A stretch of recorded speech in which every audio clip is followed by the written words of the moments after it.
Soft Landing. Written by Rinos Jen. Read by Arashi. 1. The day Lailaps disappeared was the day you decided to grow up. It wasn't a dramatic farewell, and it went smoother than you anticipated. In a dream of a boundless landscape, Lailaps bumped her nose affectionately against your face and whispered, "Goodbye, Yohane," before she walked further away. When you woke up, Lailaps was nowhere to be found, and so was her magic. Then you left town again to pursue your dream of becoming something big. Then you left the city again, this time exhausted and cynical. To believe is one thing. To fulfill is another.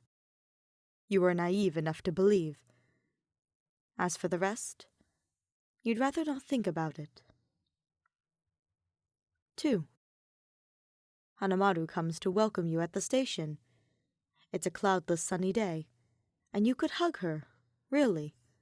You haven't forgotten the kiss she left on your cheek before your departure for Tokyo, and since then, you've been having maddening thoughts. Hanamaru is the first one who steps up to hold you. "Welcome back, Yoshiko-chan," she says quietly. "I'm home." You reply, and inhale. She smiles warmly at you, as if everything has remained the same.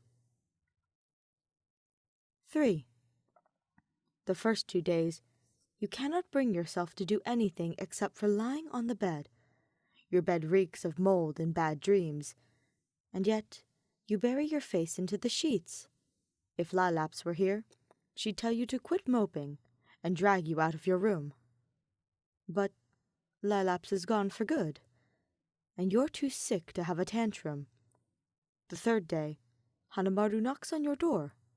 You squint at the light outside, and how healthy she looks.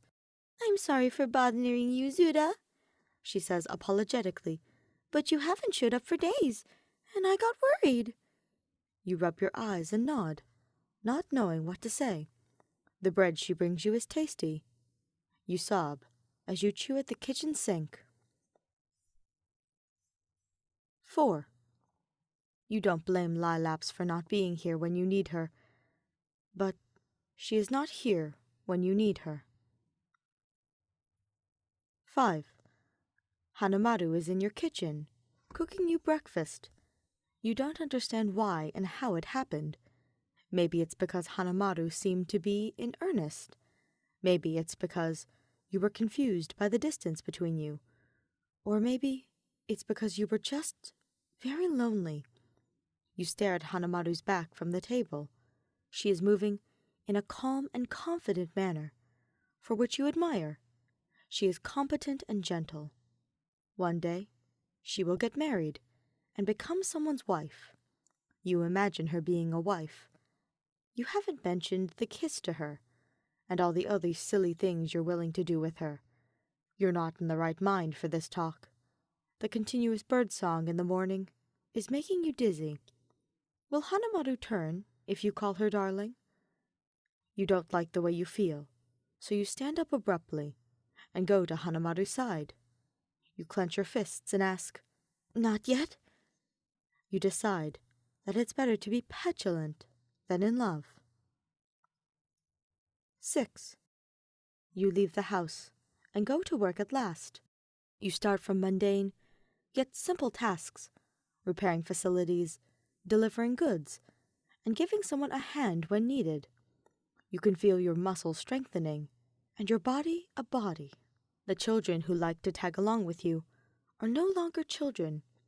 They go to school and reach puberty. You don't have to deal with their pranks these days. Every evening you take off your sweat-drenched clothes and bathe in the river. You're getting better. You don't think of the big city at all. 7. 6 months have passed. Hanamaru still brings her handmade desserts to your house. You still let Hanamaru cook for you in your kitchen.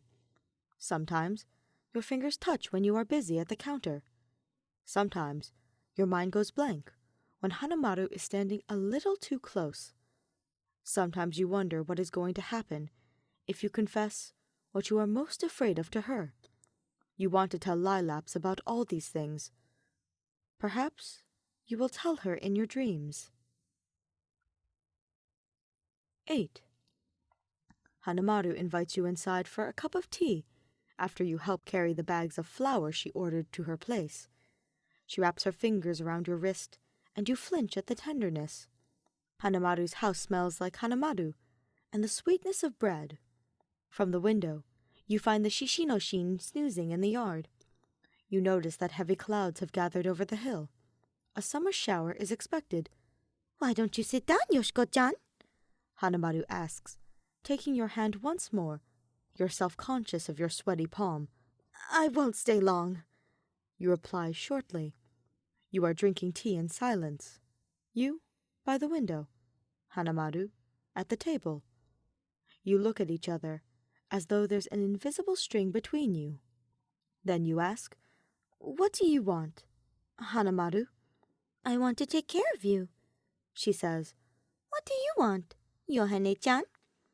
"I want to be anchored, and all right," you say. Hanamaru comes to you and kisses your neck. You let go of the mug and begin to cry. 9. In bed, Hanamaru tells you that she has been in love with you since you were kids. "I wasn't aware that it's romantic until you left," she admits shyly. Her hair blocks your view. As she lowers her head, you nudge her in the ribs by accident, causing her to giggle. You laugh with her as well, and the laughter ceases when she presses her lips on your navel. 10. "Do you know, Yohane? I do most of the things because I care about you." 11. You shower. You change into a clean shirt. You have your hair cut by Hanamaru. She is standing behind you as you study yourself in the mirror. She calls you beautiful. If only Lailaps were here to make fun of your flushed face. For the longest time, you feel like you're playing a song that is going nowhere. But you want this song to end now. You do. And if Lailaps is watching, you want her to watch you singing and dancing and making mistakes. You'll never stop making mistakes. The tarot cards you lay on the table are not yet revealed. However, you don't need the reading anymore. Half asleep, you hear Hanamaru's soft humming from the kitchen. Outside, the rain continues to fall.